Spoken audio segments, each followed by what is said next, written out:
Salut, c'est Richard, c'est le RG Podcast Minimalisme. Aujourd'hui, épisode 72. Et on va parler de pourquoi d'attendre.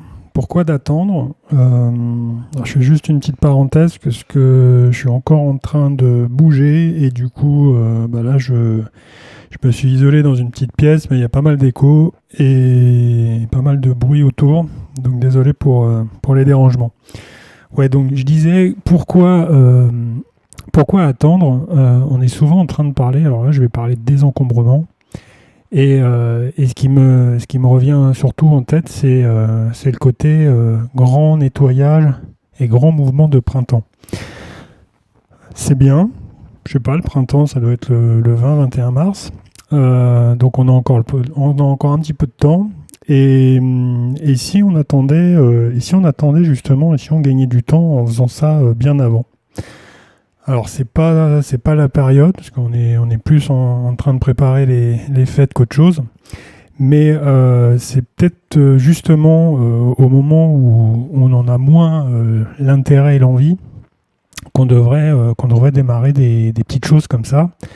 Et j'ai envie de te proposer, alors c'est un petit jeu, un petit exercice, mais c'est surtout pour te donner un peu l'envie de franchir le pas et d'essayer comme ça que ça t'amène à réaliser un peu tout ce que tu as pu accumuler. Alors le truc c'est que plutôt que d'attaquer des pièces à vivre importantes ou du moins comme j'avais exposé avec l'épisode de la penderie, d'attaquer des choses vraiment qui te tiennent à cœur, où tu sais pas trop, où effectivement ça va demander de la réflexion en termes de sélection et autres, ça risque d'être un petit peu compliqué. Pourquoi pas commencer par des pièces, on va dire, moins utiles, moins flagrantes, comme par exemple la salle de bain. La salle de bain, c'est un endroit super intéressant pour se détendre. On arrive maintenant de plus en plus à faire des pièces à vivre plutôt que des pièces fonctionnelles, du moins d'usage d'hygiène, on va dire. Mais on est souvent en train d'accumuler des choses, et on va se le dire comme ça, de garder pour garder, en se disant peut-être que ça pourra nous servir un jour. Mais bon, dans un sens où tu achètes un produit qui ne te satisfait pas d'entrée, je vois pas pourquoi il te satisferait le lendemain ou dans 6 mois.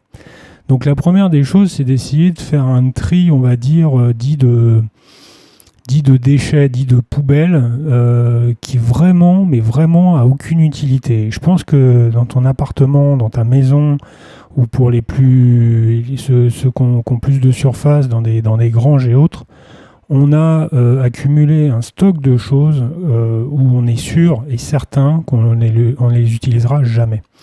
Donc pour pas que non plus ça soit un deal de valeur, en se disant ouais d'accord, ok je vais le jeter, mais ça peut peut-être servir à quelqu'un, autant commencer par des choses qui franchement sont soit obsolètes, soit sont ouverts et périssables, et du coup se simplifier l'idée. Mais l'exercice que je t'invite à faire, c'est que plutôt que d'attendre ce premier trimestre 2018, c'est d'attaquer comme ça en jouant, en disant une fois par jour, 2 fois par jour, quand ça te prend, quand ça te dit, d'avoir visuellement ce regard en se disant je vais virer quelque chose aujourd'hui, je sais pas quoi, mais je vais virer quelque chose.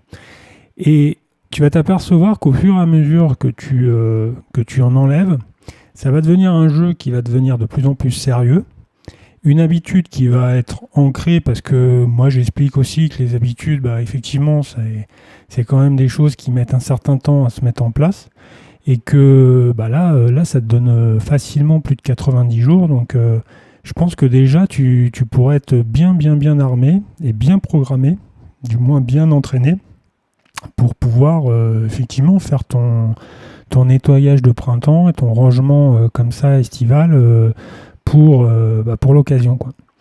Donc l'idée elle est là. L'idée elle est simplement de se dire tiens, je vais virer des choses qui sont inutiles, mais vraiment, et puis au fur et à mesure je vais prendre le goût, et après je vais commencer à m'intéresser de savoir comment m'organiser. Donc là, c'est simple, hein, si un grand sac poubelle suffira, et puis tu le mets dans un endroit qui est pas spécialement, voilà, qui gêne pas trop. Et à chaque fois que tu vois un objet où tu es sûr que voilà, il n'y a pas vraiment d'utilité. Alors ça peut être des choses, mais vraiment sommaires, hein. Moi, ça peut être un frigo, voilà, où tu as accumulé des choses, tu te demandes pourquoi.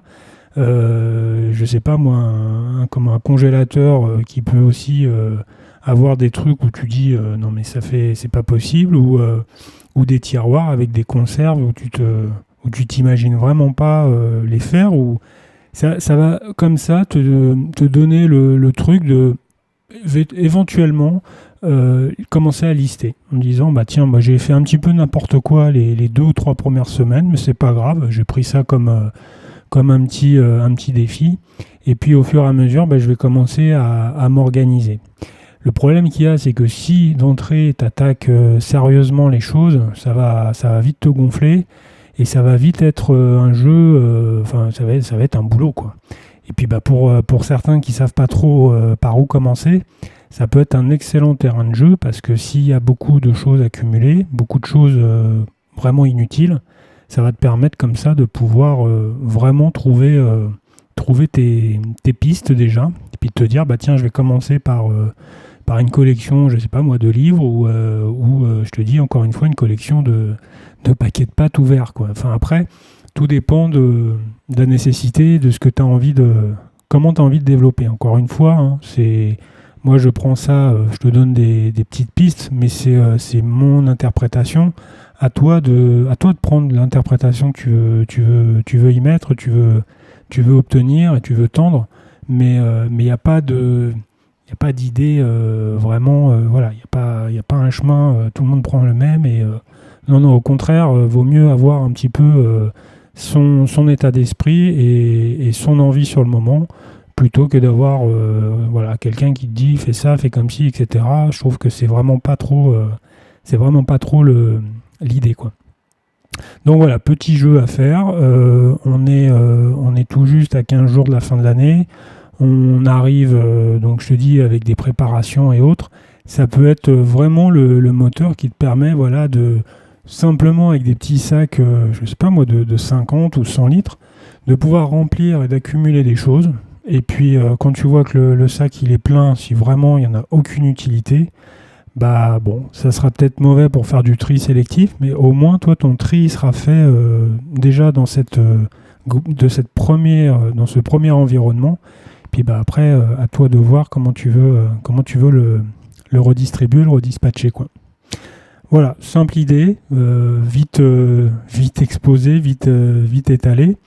Mais j'avais envie de faire ça, donc bah pourquoi attendre un printemps alors que on peut faire ça toute l'année, et le faire surtout tranquillement, étape par étape, gentiment, et que ça devienne une espèce de routine qui après, franchement, après ça te fera passer, tu passeras dans un mode où tu verras les choses peut-être complètement différemment, quoi.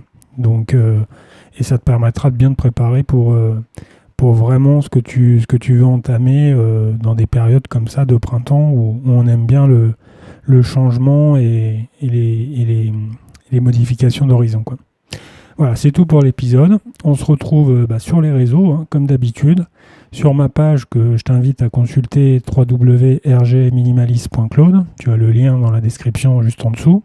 Et puis moi je te dis bonne réflexion, et puis surtout à demain pour un nouvel épisode. Salut!